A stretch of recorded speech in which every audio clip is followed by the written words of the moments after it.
Barcelona এমন একটা team, আপনি আজকে তাকে নিয়ে অনেক বেশি প্রশংসা করবেন, কালকে আপনাকে এমন ভাবে চুনকালি লাগাবে যার কারণে বার্সেলোনাকে অতিরিক্ত প্রত্যাশা বা অতিরিক্ত কিছু বলতে চায় না। তবে এই সিজনে হানসে ফ্লিক্স যেভাবে বার্সেলোনাকে গুছায় নিয়ে আসছে, এই গুছানোটাকে আমি একটু বলবো যে হানসি ফ্লিক যখন বুঝতে পারছিল যে সে বার্সেলোনার কন্টাকে সাথে আসলে ডিল করতেছে, তখন মনে হয় কিছু কিছু প্লেয়ারকে নিয়ে সে আসলে এক্সট্রা ভাবে অ্যানালাইসিস করছে। সেই প্লেয়ার গুলোর বিষয়ের ভিতরে যদি দেখি তাহলে রবার্ট লেভানডস্কি, রাফিনহা, পেদ্রি, তারপর হচ্ছে পাউ কুবার্সি, লামিন ইয়ামাল, তারপর হচ্ছে ইনিগো মার্টিনেজ। এই যে কিছু কিছু প্লেয়ারকে নিয়ে সে এক্সট্রা মানে প্ল্যান করছে এবং এক্সট্রা সে অ্যানালিস্ট করছে। তা না হলে কিভাবে এই প্লেয়ার গুলো অন্য সব প্লেয়ারের চেয়ে এই হানসি ফ্লিক্সের অধীনে একটু বেশি ডিফারেন্ট। আমরা জানি রবার্ট লেভানডস্কি হচ্ছে লন্ডভস্কি, সবাই জানি, এবং তার পারফরমেন্স আমরা দেখছি বায়ার্ন মিউনিখে কি অসাধারণ খেলছে।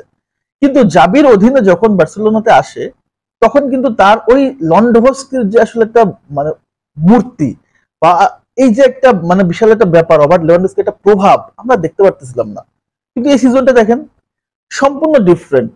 রবার্ট লেভানডস্কি 10 ম্যাচে 11 গোল, অ্যাসিস্ট করছে অনেকগুলো, এবং পারফরমেন্স প্রত্যেকটা ম্যাচে star performance. At the same time রাফিনহার কথা যদি বলি, রাফিনহা এই প্লেয়ারটাকে যখন লিডস থেকে রাফিনাকে কিনছে বার্সেলোনা, এবং কেনার পর থেকে সে কিন্তু কোনো সময় তার পারফেক্ট সুযোগটা পায় নাই। কোনো সময় তাকে বেঞ্চে বসতে হয়েছে, কখনো আপনার উসমান ডেম্বেলে রিপ্লেস হিসেবে খেলতে হয়েছে। মানে নিজের যে বার্সেলোনাতে এসে তার যে প্ল্যানটা, লিডসে বার্সেলোনা যে পারফরমেন্সটা করতো, সেই পারফরমেন্সের জন্য বার্সেলোনা তাকে কিনছিল, কিন্তু সেই পারফরমেন্স করে তাকে সুযোগ দিচ্ছিল না। কিন্তু এই যে দুইটা সিজন হানসি ফ্লিক দেখছে, রাফিনাকে পর্যবেক্ষণ করছে, এবার তার সিজনে এসে যখন সে এই বার্সেলোনা টিমের দায়িত্বটা পাইছে, তারপর প্রথম ক্যাপ্টেনের আর্মব্যান্ডটা রাফিনার হাতে তুলে দিছে। এবং এই রাফিনা কিভাবে ক্যাপ্টেনশিপের এই যে দায়িত্বটাকে, এই আর্মব্যান্ডটাকে সম্মান করতে, রেসপেক্ট করতে হয়, সেটা রাফিনার চেয়ে ভালো কেউ জানে না, এই মুহূর্তে জানে না। হানসি ফ্লিক্সের অধীনে পাউ কুবার্সি দুর্দান্ত খেলতেছে, ইনিগো মার্টিনেজ দুর্দান্ত খেলতেছে, পেড্রি কিন্তু অন্য সিজনগুলো যেমন ইনজুরি থাকে, পজিশন ওয়াইজ ইনজুরিতে পড়ে, এই সিজন কিন্তু সে কোনো ইনজুরিতে পড়ে না, কারণ জাবিটাকে আসলে রাইট পজিশনে খেলাইতে পারতেছিল না। এবং বার্সেলোনা এই মুহূর্তে মোটামুটি সবাই ফিটে চলে আসছে। আপনার কেসোদের কথা বলতে হবে, সেও দুর্দান্ত। ওভারঅল যদি দেখে তাহলে এই মুহূর্তে প্রাইম বার্সেলোনাতে মনে হয় আছে, এবং বার্সেলোনা প্রত্যেকটা দলের সাথে যেভাবে ডমিনেট করতেছে, ওসাসুনার সাথে আসলে 4-2 হারার পর থেকে একটু মানে বার্সেলোনা শিখে হয়ে গেছিল। তারপরে আপনার টের স্টেগান নাই, তো সবকিছু মিলে ওই যে একটা ধকল, সেটা কিন্তু এই মুহূর্তে বার্সেলোনা কাটায় উঠছে হানসি ফ্লিক।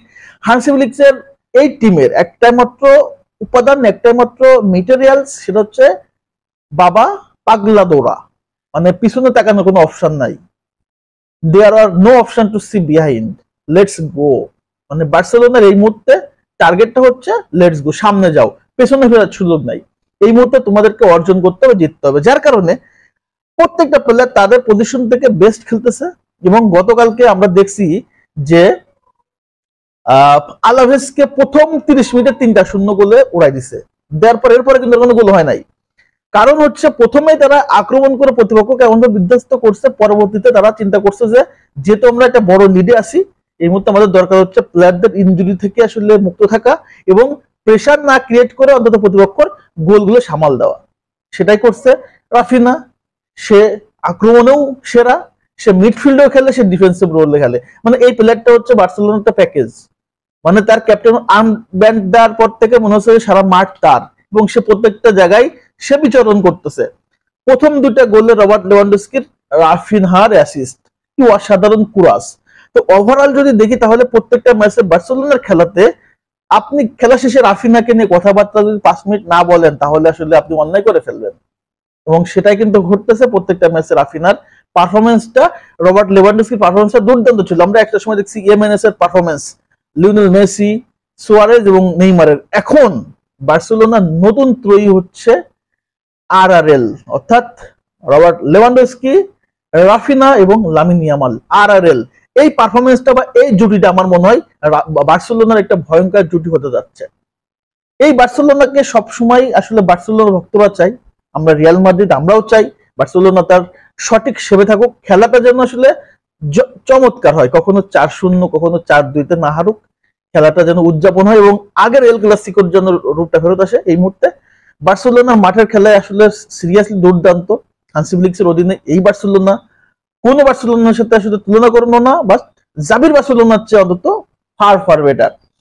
এই মুহূর্তে তারা টেবিলের 1 নম্বর দল, 25 পয়েন্ট নিয়ে 1 নম্বর দলে পরিণত হয়েছে, 24 পয়েন্ট মেবি। তো এই সিজনে কিন্তু তাদের চ্যাম্পিয়ন হওয়ার সম্ভাবনা আছে। নেক্সটে কোনো ম্যাচ ভুল করা যাবে না, হারা যাবে না, তাহলে এই সিজনে ফিরে পাওয়া এই ঐতিহ্যতে বার্সেলোনা ফেরত পাবে। তবে রিয়েলি হান্সি ফ্লিক দুর্দান্ত, এবং তার প্ল্যানিং, তার কৌশল এবং তার একটাই মাইন্ড, দৌড় দে বাবা, পেছনে থাকার কোনো অপশন নাই। যার কারণে বার্সেলোনা এবং রাফিনার এই বার্সেলোনা দুর্দান্ত।